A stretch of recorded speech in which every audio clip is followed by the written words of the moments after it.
बानर जब संकट में पड़ गए, जानकी जी की खबर नहीं मिल पा रही, संपाति ने पता बतला दिया।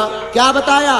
यहाँ से एक देश है लंका, लंका का राजा है रावण, रावण की वाटिका है अशोक वाटिका, वहां जानकी जी बैठी हैं। अब किसी ने कहा जाओ, कौन देखने जाए? अंगद जी तुम जाओ, तुम जाओगे जानकी जी का पता लगाओगे, तुम्हारा भी नाम फेमस हो जाएगा। अंगद जी बोले महाराज जामवंत जी हम पार तो चले जाएंगे पर हमारा इंजन वापसी में फेल हो सकता हमारा इंजन फेल हो जाए, भ्रष्ट हो जाए, खबर वापस आई ना पाए, हमारा भी राम नाम सत्य हो जाए। बोलो सीताराम। अंगद जी भी नहीं गए। कौन जाएगा? जामवंत जी तुम बूढ़े हो, तुम ही चले जाओ, तुम्हारा क्या काम है? बुढ़ापे में मर भी गए तो नो प्रॉब्लम, हम लोग तो जवान हैं। जामवंत जी बोले हम भी नहीं जा सकते। क्यों? अब हमारा भी बुढ़ापा आ गया। कौन जाएगा? कौन संकट मिटाएगा? तब जामवंत जी को संकट के समय संकट मोचन की याद आई। हनुमान जी महाराज किनारे पर बैठे आंख बंद किए हुए सीताराम नाम का जाप कर रहे। जामवंत जी बोले हनुमान जी की जय हो। हनुमान जी बोले आपकी जय हो।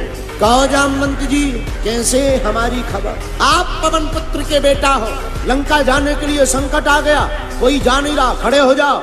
हनुमान जी बोले हम नहीं जाएंगे। जामवंत जी बोले लफड़ा हो गया और महिमा गाई। अरे महाराज आप हनुमान जी हो।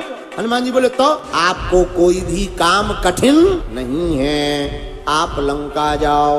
हनुमान जी बोले हम नहीं जाएंगे।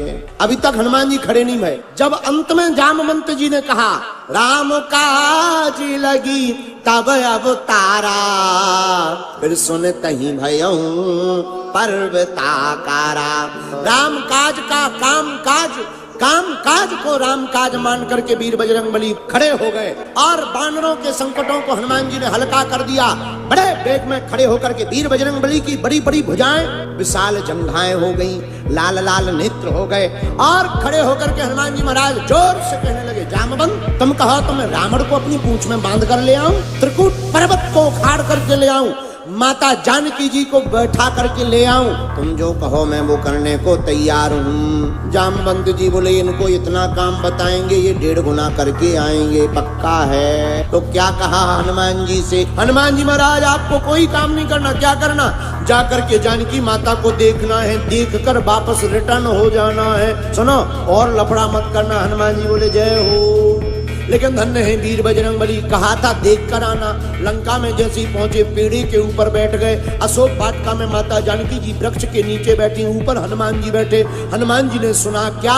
त्रिजटा नाम की राक्षसी माता जानकी जी को सता रही थी, जो राक्षसियां उनको सुनाकर बोली सुना मत डरवाओ जानकी जी को। क्यों?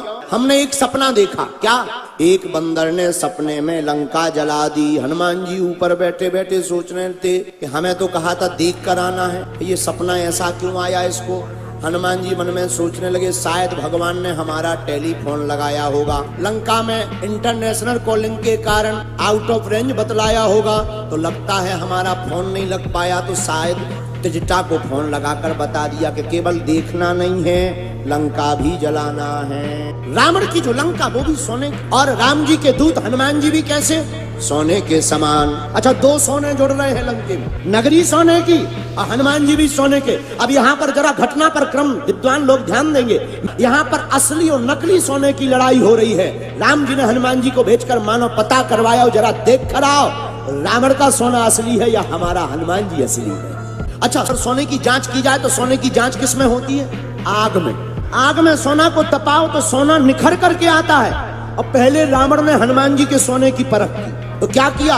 रावण ने तुरंत अपने दूतों से कहा सुनो ये राम जी का दूत आया है बंदर, जरा देखो ये बंदर का सोना असली है कि नकली, आग लगाओ। हनुमान जी की पूंछ में आग लगी। हनुमान जी ने क्या किया? हनुमान जी घर घर गए। किसी ने कहा घर घर क्यों जा रहे? हनुमान जी बोले वो तो यज्ञ के लिए चंदा दिया है, जिन जिन ने चंदा दिया है प्रसाद भी देना पड़ेगा, नहीं तो बाद में लड़ेंगे लोग। अब प्रसाद काय का दे रहे? आग का। अग्नि लगा लगा प्रसाद दे रहे। एक संवाददाता पत्रकार माइक लगा के रह गया हनुमान जी के सामने, महाराज आपने सब घर में प्रसाद दिया, एक घर छूट गया 312 नंबर। हनुमान जी बोले लिस्ट में चेक करो इनके घर से चंदा आया। बोले ये किसका घर है? बोले विभीषण का। बोले इनके घर से चंदा नहीं आया। हनुमान जी बोले इसलिए प्रसाद भी तो नहीं गया। और पूरी लंका जल गई, एक घर नहीं जला। पूरी लंका को वीर बजरंगबली ने जला करके राख कर दिया। रावण का सोना बिखर गया और राम जी का सोना निखर गया। हनुमान जी महाराज खरे सोने के रूप में बाहर निकल करके आए। और मेरे प्रिय आत्माओं, हम तुमसे यही कहना चाहते हैं, जो राम का बंदर होगा, जो राम काज का बंदर होगा, वो सोने को भी जला करके राख कर देगा और स्वयं असली सोना बनकर के पूरी दुनिया के सामने प्रकट हो जाएगा। अगर वीडियो अच्छी लगी हो तो वीडियो को लाइक करें और चैनल को सब्सक्राइब करके बेल नोटिफिकेशन को ऑल पर सेट करना ना भूलें। जय श्री राम।